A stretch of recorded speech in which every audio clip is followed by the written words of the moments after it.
test trial dulu biar pergi dulu. Ben, jangan tengok bawah. Aduh. Allah Akbar.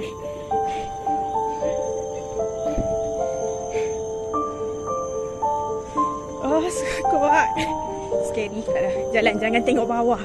Rule jangan tengok bawah. Pasal Mi punya goyang-goyang sebab laju sangat kot. Tak tengok bawah. Menggunakan rule tidak tengok. Dia sampai. Oh, dia lagi next. Sabar. Tenang. Untuk orang Gayat ni mungkin. Okay, untuk orang Gayat mungkin ni agak mencabar lah. Ya, salah satu tipsnya jangan tengok bawah. Dan jangan laju sangat. Sebab kalau dia laju dia bergoyang.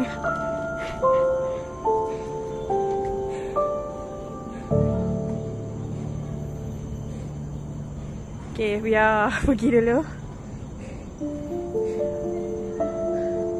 Saya memang dulu tak adalah gayat. Tiba-tiba dah gayat dah ni. Okay. Jalan je.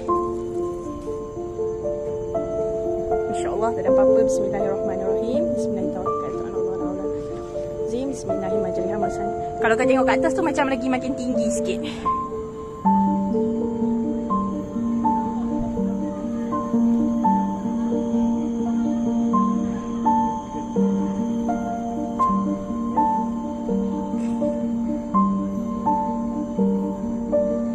Okey kot. Orang ni second round. Okay, this time okey dah pun. Cause like tak tengok just muka sekat depan. Dah tak perlu nak buka. Biasalah benda ni macam bergerak juga kan.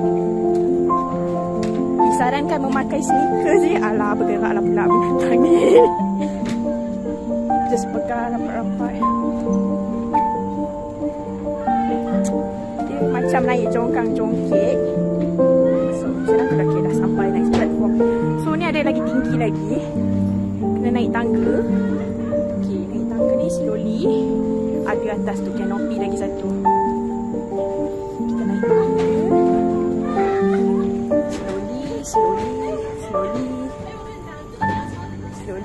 Slowly.